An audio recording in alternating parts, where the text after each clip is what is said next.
One of the things we knew coming out of the gate with Gears 3 is that we wanted to make the best version of our multiplayer that we had. It's taking it to its max. Like, the thing for us is we've had the most time to polish that we've ever had.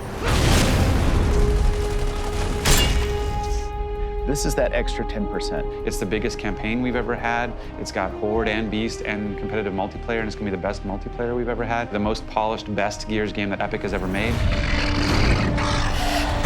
Day one, it's hard to ship an online game, and by having dedicated servers and a beta, we're doing a darn good job of making sure we hit it right day one.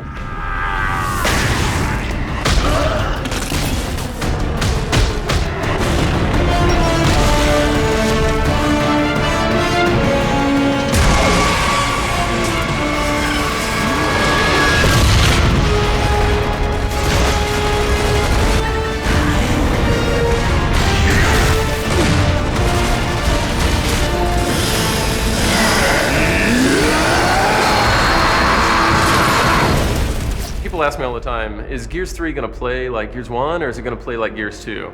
Gears 3 is going to play like Gears 3. Gears 1 was really fast, and we slowed down Gears 2 a little bit in terms of trying to, again, to make it more accessible.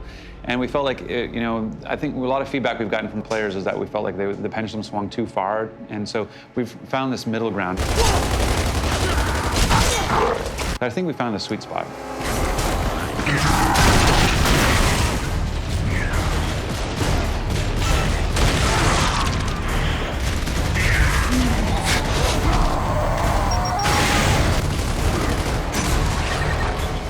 One of the new multiplayer modes that we're featuring in Gears of War 3 is Team Deathmatch, which has been in other games before, but is new to the franchise. And we don't just want to cram it in there as you've seen it, we want to put a Gears spin on it.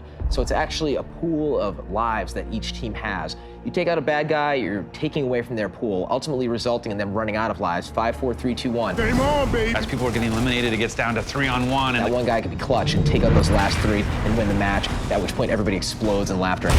Who's next? Now that we're at the third game in the series, we can have some of these unlocks that allow us to play with the formula a little bit. People don't necessarily want to just represent themselves in a fiction, appropriate way. The fact that people want to have a pink Lancer, and they want to shoot people with a pink Lancer because they think it's funny or whatever it may be. One of the incredible benefits of being able to do a beta for this multiplayer is that it's going to allow us to polish the entire multiplayer experience. We have put so many hooks in this game to know how many people are being hit with which weapon's doing the most damage, who's being downed on which part of the map, who's being executed, are people executing. All of the stuff is being compiled in the back end so we can look at that and make a proper decision about how to balance the full game.